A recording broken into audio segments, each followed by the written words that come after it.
La primera vez que vi el símbolo fue en un charco de aceite, bajo la prensa hidráulica. Pensé que era casualidad. Las máquinas gotean. El aceite se esparce. Las cosas caen. Pero cuando vi el mismo patrón 3 noches seguidas, siempre en viernes, siempre después de medianoche, dejé de creer en coincidencias. Trabajo en una forja pequeña. 6 operarios por turno. Turnos de 12 horas.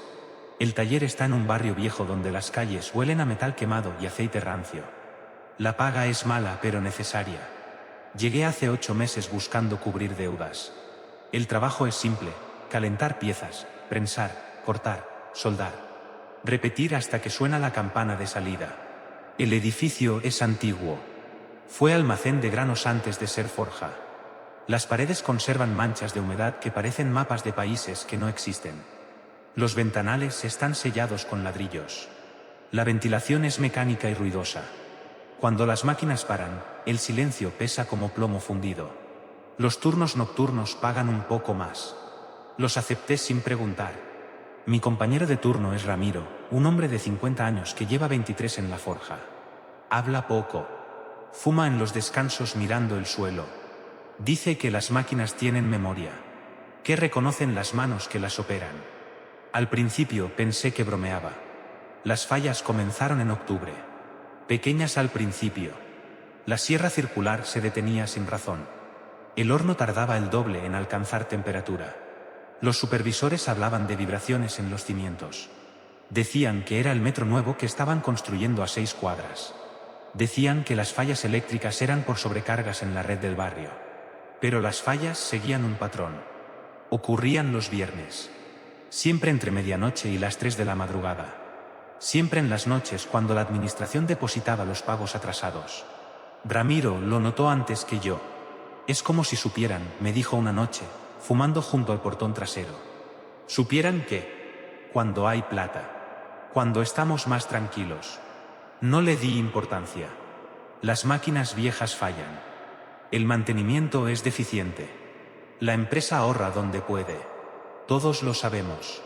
Todos lo aceptamos porque necesitamos trabajar. Pero entonces empecé a ver los charcos. Aparecían bajo distintas máquinas. Aceite negro, denso. En el centro del charco siempre había objetos, tornillos, arandelas, fragmentos de alambre. Formaban el mismo símbolo. 3 líneas paralelas atravesadas por una curva. Como una mano abierta o como garras. Dependía de cómo lo miraras. La primera vez lo limpié sin pensar. La segunda vez tomé una foto con el celular. La tercera vez llamé a Ramiro. Él miró el charco largo rato. Fumaba. Su mano temblaba apenas. ¿Quién está armando esto?, pregunté. Nadie, dijo. Se forma solo. Eso no tiene sentido. Muchas cosas no lo tienen. Me contó que en los años 90 hubo un accidente. Un operario quedó atrapado en la prensa. Tardaron 4 horas en sacarlo. Murió en el hospital. Ramiro estaba en turno esa noche. Dice que el hombre gritaba palabras que no eran español. Que movía las manos dibujando algo en el aire. Siempre el mismo gesto. No quise escuchar más. Volví a mi máquina. Trabajé el resto del turno sin hablar.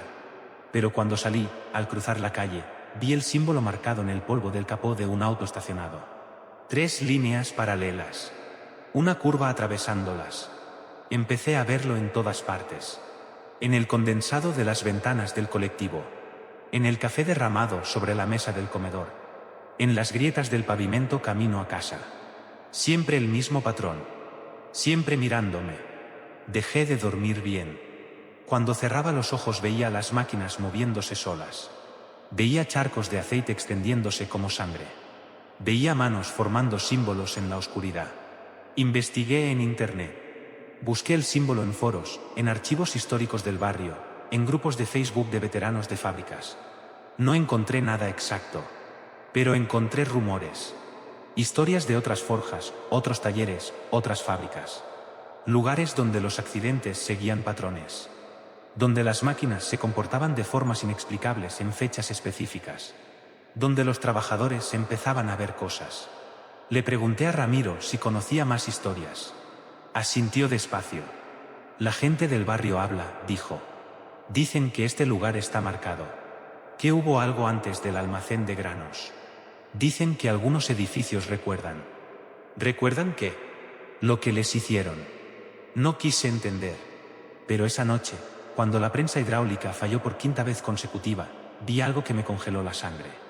El aceite que goteaba no caía al azar. Caía siguiendo líneas precisas, formando el símbolo, lentamente, gota a gota, como si algo invisible lo estuviera dibujando. Retrocedí. Mi espalda golpeó contra la pared. Ramiro estaba de pie junto a su máquina, mirándome. No dijo nada. No hacía falta. Esa noche renuncié mentalmente. Pero no lo hice de verdad. Necesito el dinero. Necesito comer. Necesito pagar el alquiler. Todos necesitamos algo que nos mantiene aquí. Ahora trabajo en silencio. No miro los charcos. No busco patrones. Hago mi turno y salgo rápido. Pero el símbolo sigue apareciendo. En el espejo del baño de casa. En el vaho de la ducha. En las sombras que proyecta la luz de la calle sobre mi pared. Anoche encontré algo nuevo. Un papel viejo metido entre las rejillas de ventilación de mi máquina. Estaba amarillento, quebradizo. Tenía nombres escritos a mano.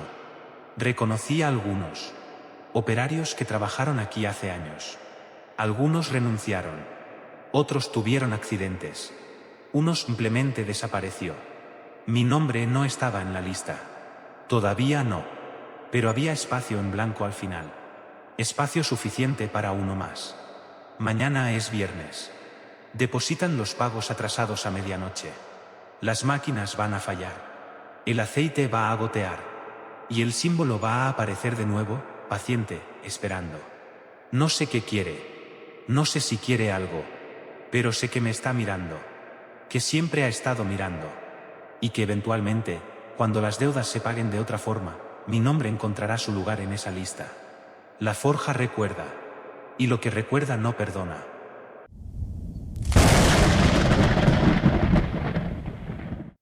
Hay algo en la nave C que los trabajadores no me quieren decir. Lo sé por cómo bajan la vista cuando pasó. Por cómo se callan a mitad de frase. Por cómo ninguno quiere quedarse solo después de las 3 de la madrugada. Soy capataz de la fábrica textil desde hace 4 años. 3 naves. 120 operarios. Turnos rotativos que nunca paran. La maquinaria es vieja pero funciona. El edificio es de los años 50. Ladrillo rojo. Ventanas altas con vidrios sucios. Huele a tinta y algodón húmedo. El barrio es obrero. La gente necesita trabajar. Yo también. El turno de madrugada va de 11 de la noche a 7 de la mañana. Paga un 20% más. Tiene menos supervisión. Los gerentes no bajan a planta después de las 9. Soy yo solo con los operarios y las máquinas. El ruido es constante. Telares mecánicos. Cortadoras. Planchas industriales. Un zumbido que nunca termina. Hace 3 semanas empezaron las quejas. Primero fue Rosa, operaria de telar en la nave C, dijo que había visto una sombra moviéndose entre los rollos de tela. Alta. Delgada. Sin forma definida. Le dije que eran las luces parpadeando. Que necesitaba dormir mejor. Ella asintió pero no me creyó. Lo vi en sus ojos. Después fue Julián. Cortador con 15 años de antigüedad. Reportó murmullos cerca de su máquina. Voces bajas. Palabras que no entendía. Revisé los ductos de ventilación. Nada. Le sugerí que bajara el consumo de café. Él no volvió a mencionarlo. Pero dejó de trabajar solo en su sector. Las confesiones crecieron. 1 por semana al principio. Luego 2. Luego 1 cada 2 días. Siempre hay testimonios parecidos. Sombras en los pasillos. Murmullos entre el ruido de las máquinas. La sensación de ser observado desde los rincones oscuros de la nave C. Empecé a llevar un registro. Anotaba nombres, fechas, horas, descripciones. Buscaba patrones. Los encontré. Todas las visiones ocurrían después de las 3 de la madrugada. Todas en la nave C, todas cuando el operario estaba solo o casi solo en su sector. Hablé con recursos humanos. Les mostré mis notas. Dijeron que era estrés colectivo, que los rumores de despidos estaban afectando la moral, que debía mantener la disciplina, que la producción no podía bajar. Me dieron una charla sobre gestión de crisis y me mandaron de vuelta a planta. Pero las visiones continuaron. Y algo nuevo comenzó. Las telas empezaron a aparecer con marcas, pliegues extraños, líneas que no coincidían con el patrón de telar. Al principio pensé en fallas mecánicas. Revisé cada máquina de la nave C, todas funcionaban perfectamente. Los técnicos no encontraron nada, pero las marcas seguían apareciendo. Raquel, supervisora de control de calidad, me mostró una pieza. 20 metros de algodón crudo. En el centro había un pliegue que formaba algo parecido a una mano. 5 dedos extendidos, como si alguien hubiera presionado la tela desde adentro. No salió del telar así, dijo Raquel. Lo revisé esta mañana. Estaba perfecto. Volví después del almuerzo y estaba esto. ¿Alguien más estuvo cerca? Nadie. El rollo estaba en cuarentena. Puerta cerrada. Guardé la pieza como evidencia. Esa noche la examiné bajo diferentes luces. El pliegue era imposible. La tela no había sido manipulada. No había cortes. No había costuras. El patrón estaba intacto. Pero la forma de la mano seguía ahí. Clara. Inconfundible.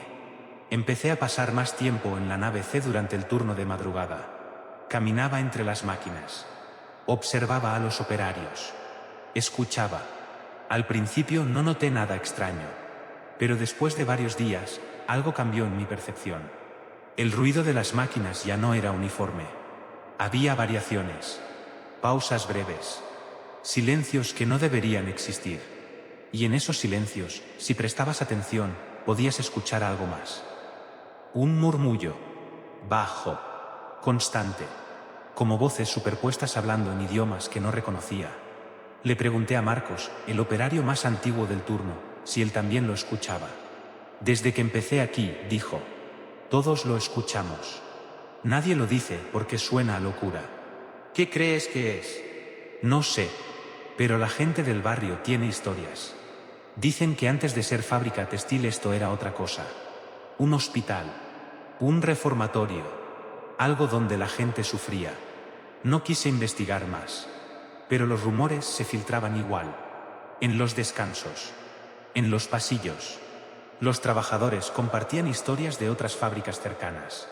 Lugares donde ocurrían accidentes sin explicación. Donde los operarios renunciaron sin dar razones. Donde la producción bajaba porque nadie quería trabajar de noche. La histeria crecía. Podía sentirla. Los operarios se agrupaban. Evitaban estar solos. Pedían cambios de turno. La productividad empezó a caer. Recursos humanos me presionaba. Los gerentes exigían resultados. Pero yo no sabía qué decirles. No podía explicar lo que estaba pasando porque yo mismo no lo entendía. Todo cambió hace 3 noches. Fue un miércoles. Turno completo en la nave C, 24 operarios. Producción normal hasta las 2:30. Entonces todas las máquinas se detuvieron al mismo tiempo. No fue un corte de luz. Los paneles mostraban energía. No fue una falla mecánica. Los sistemas estaban operativos.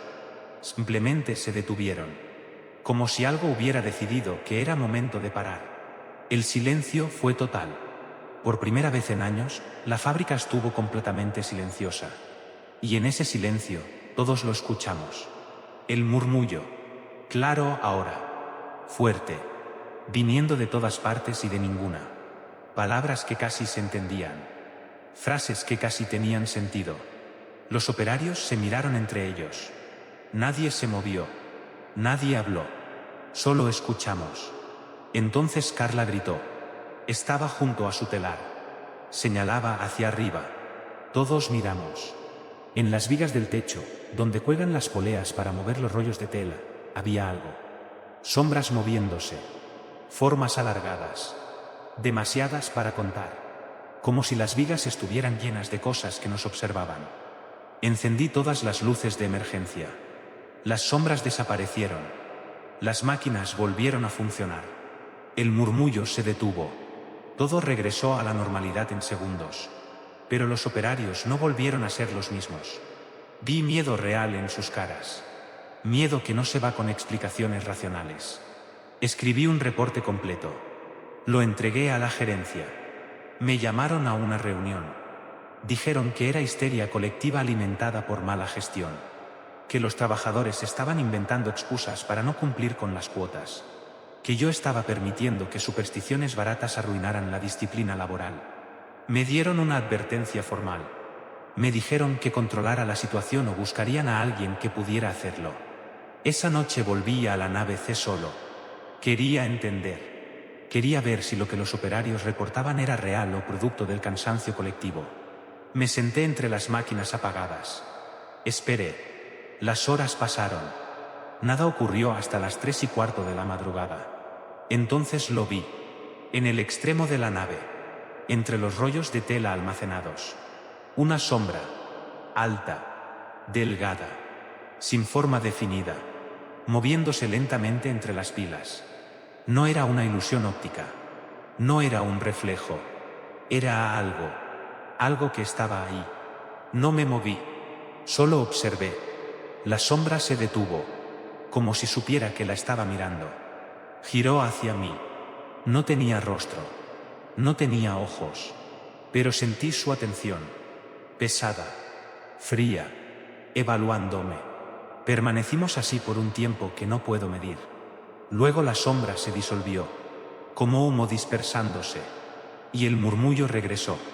Más bajo que antes. Casi como un susurro. Casi como una advertencia. Salí de la nave C, cerré con llave. Subí a mi oficina. Me quedé ahí hasta que amaneció. No escribí nada en mi registro. No le dije nada a nadie. Porque ahora sé que reportar esto no cambiará nada. La fábrica seguirá funcionando. Los turnos continuarán. Los trabajadores seguirán viniendo porque necesitan el sueldo. Y lo que sea que habita la nave C seguirá ahí. Observando. Esperando. Alimentándose de nuestro miedo y nuestra necesidad. Mañana hay reunión de producción. Me van a preguntar por las cifras.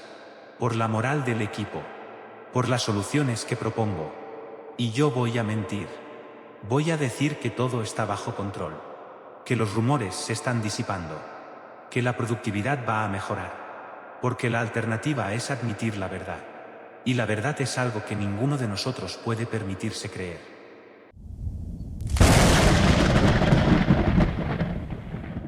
Encontré la primera pieza un martes, detrás de la fábrica de autopartes. Un engranaje del tamaño de mi puño. Acero oxidado. Pesado. Útil. Lo que me detuvo no fue el metal. Fue el grabado en uno de los dientes. 3 líneas verticales cruzadas por una diagonal. Profundo. Hecho a mano. Demasiado preciso para ser casual. Me gano la vida recogiendo chatarra. Recorro 6 barrios. 5 días a la semana. Salgo a las 5 de la mañana. Vuelvo cuando el carrito está lleno o cuando oscurece. Lo que llegue primero. Conozco cada depósito de basura. Cada callejón. Cada patio trasero donde las fábricas tiran lo que no sirve. La competencia es dura. Somos 15 recolectores en la zona. Todos tenemos rutas. Todos respetamos territorios. Todos necesitamos comer. El metal paga bien cuando lo vendes limpio. El cobre mejor. El aluminio también. Pero hay que trabajar rápido. Hay que conocer el valor de las cosas. Hay que saber qué guardar y qué dejar. Guardé el engranaje. No sé por qué. Algo en el grabado me molestaba. Me recordaba a algo que no podía ubicar. Lo metí en el bolsillo de mi campera. Seguí mi recorrido. Al final del día había juntado 40 kilos de fierros diversos. Los vendí. Volví a casa. Saqué el engranaje del bolsillo. Lo puse sobre la mesa. Lo miré hasta que se hizo de noche. Esa misma noche recibí la primera llamada. Número desconocido. Atendí. Silencio. Ruido de fondo. Como maquinaria lejana. Después nada. Cortaron. Duró menos de 10 segundos. No le di importancia. Llaman vendedores. Llaman estafadores. Llaman números equivocados. Pasa todo el tiempo. La segunda pieza apareció el viernes. En los fondos de una textil cerrada. Un pedazo de chapa doblada. Sin uso aparente. Pero ahí estaba otra vez. El mismo grabado. 3 líneas verticales. Diagonal cruzándolas. Exacto al del engranaje. Esta vez busqué con más cuidado. Revolví toda la pila de desechos. Encontré 2 piezas más. Una tuerca grande. Un fragmento de cadena. Ambos con la misma marca. 4 piezas en total ahora. De lugares distintos. Fabricación distinta. Pero el grabado idéntico. Las llamadas también aumentaron. 3 esa semana. Siempre el mismo patrón. Número desconocido. Silencio. Ruido de maquinaria. Corte abrupto. Empecé a anotar los horarios. Todas después de las 9 de la noche. Todas durando entre 8 y 12 segundos. Le pregunté a Rubén. Él recoge en los barrios del norte. Lleva más años que yo en esto. Conoce historias. Conoce gente. Le mostré las piezas. ¿Viste algo así antes? Miró el grabado largo rato. Frunció el ceño. Hay un tipo que marca sus cosas. Un viejo. Trabaja soldadura en negro. Vive por el barrio Lavalle. Dicen que le gusta dejar su firma. ¿Conoces a alguien más que haya encontrado piezas marcadas? Sí. Varios. Pero no hablan del tema. ¿Por qué no? Porque después empiezan las llamadas. Me quedé quieto. Rubén encendió un cigarrillo. Siguió hablando sin que yo preguntara. Al principio pensás que es coincidencia. Después te das cuenta de que todos los que juntan esas piezas reciben lo mismo. Llamadas cortas. Números que no existen cuando intentas devolverlas. Y la sensación. ¿Qué sensación? De que alguien te sigue. De que alguien sabe tu recorrido. No quise creer. Pero esa noche bloqueé el número. Al día siguiente me llamaron de otro. Mismo patrón. Silencio. Maquinaria. Corte. Empecé a preguntar más. Con cuidado. Sin parecer desesperado. Encontré a otros 4 recolectores que habían visto las piezas. Todos tenían la misma historia. Encontraban el grabado. Guardaban las piezas. Empezaban las llamadas. Después la sensación de ser observados durante el recorrido. Una mujer llamada Estela me dijo algo que me heló. Dejé de recoger en 3 lugares. Porque cada vez que pasaba por ahí, encontraba una pieza nueva. Como si alguien las estuviera dejando para mí. Como si supieran exactamente dónde iba a buscar. ¿Y las llamadas? Pararon cuando tiré todas las piezas. Pero la sensación no. Esa sigue. Decidí seguir la pista del soldador de Lavalle. Pregunté en talleres. En ferreterías. Nadie lo conocía por nombre. Pero todos habían oído los rumores. Un tipo que trabajaba de noche. Que hacía encargos raros. Que marcaba todo lo que tocaba. Me dieron una dirección.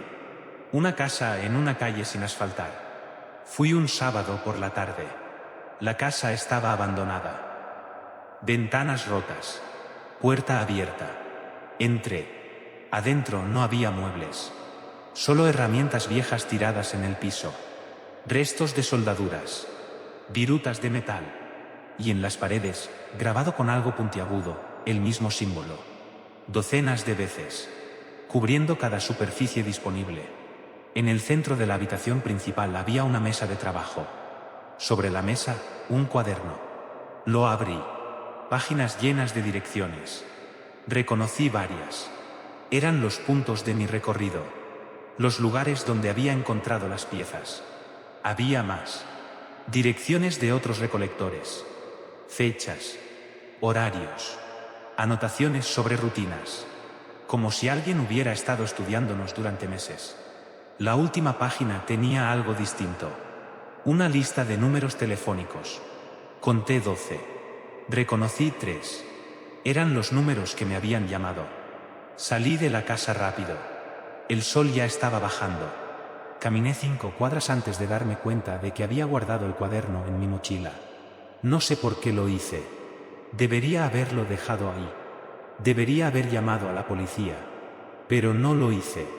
Esa noche no dormí. Revisé el cuaderno completo. Las anotaciones cubrían casi un año. Direcciones, horarios, descripciones de recorridos. Todo documentado con precisión obsesiva. Encontré mi nombre en la página 43. Debajo, mis horarios de salida. Los días que recogía en cada barrio. Los lugares donde paraba a descansar. Todo correcto. Todo exacto. Lo más perturbador era que las anotaciones sobre mí empezaban 6 meses atrás. 3 meses antes de que encontrara la primera pieza. El teléfono sonó a las 11 de la noche. Número desconocido. Esta vez no atendí. Dejé que sonara. Cortó después de 8 timbrazos. Volvió a sonar 2 minutos después. Otra vez dejé que sonara. Cortó. La tercera vez atendí. Silencio. Ruido de maquinaria. Pero esta vez había algo más. Una respiración. Lenta. Controlada. Alguien estaba ahí. Escuchando. ¿Quién es? Pregunté. La respiración continuó. Después, una voz. Baja. Distorsionada. Como si hablara a través de metal. Devolvé lo que no es tuyo. Cortaron antes de que pudiera responder. Saqué todas las piezas que había guardado. Las puse sobre la mesa. 6 en total ahora. Todas con el mismo grabado. Las miré tratando de entender qué significaban. Porque alguien se tomaría el trabajo de marcarlas. De dejarlas donde yo las encontrara. De seguirme. De llamarme. Pensé en tirarlas. En llevarlas a la policía. En olvidarme del tema y seguir con mi vida. Pero algo me detenía. Una parte de mí necesitaba saber. Volví a la casa de la Valle al día siguiente. Temprano. Quería revisar mejor. Buscar más pistas. Pero cuando llegué, la casa ya no estaba vacía. Había alguien adentro. Lo vi por la ventana rota. Una figura de espaldas. Inclinada sobre la mesa de trabajo. Soldando algo. Las chispas iluminaban la habitación en destellos breves. Me quedé afuera. Observando. La figura trabajaba con movimientos precisos. Metódicos. Sin apuro. Después de varios minutos, se detuvo. Apagó el soplete. Se quedó inmóvil. Entonces giró la cabeza. No hacia mí. Hacia otro lado. Pero alcancé a ver parte de su perfil en la penumbra. No pude distinguir detalles. Solo la forma. Alta. Delgada. Como las sombras que otros habían descrito. Me alejé sin hacer ruido. Caminé rápido. No corrí. No quería llamar la atención. Pero sentí la mirada. Pesada. Fría. Siguiéndome hasta que doblé la esquina. Esa noche recibí 5 llamadas. Todas del mismo número. Todas con la misma voz distorsionada repitiendo lo mismo. Devolvé lo que no es tuyo. Tiré las piezas al río. Quemé el cuaderno. Bloqueé todos los números. Cambié mi recorrido. Empecé a recoger en barrios distintos. Lugares donde nunca había estado. Pero las llamadas continúan. De números nuevos. Siempre el mismo mensaje. Y cada vez que salgo a trabajar, encuentro piezas nuevas. En lugares donde nadie debería saber que voy a estar. Con el mismo grabado. Esperándome. Ya no sé si es una broma. Una amenaza. Una advertencia. O algo que no tiene nombre. Solo sé que alguien sabe dónde estoy. Y que sea quien sea, quiere que entienda algo que todavía no comprendo. El carrito está lleno hoy. 45 kilos. Buen día de trabajo. Pero no puedo dejar de revisar cada pieza antes de guardarla. Buscando el grabado. Sabiendo que eventualmente voy a encontrarlo otra vez. Y cuando lo haga, voy a tener que decidir. Si sigo preguntando. O si acepto que hay cosas en este barrio que es mejor no entender.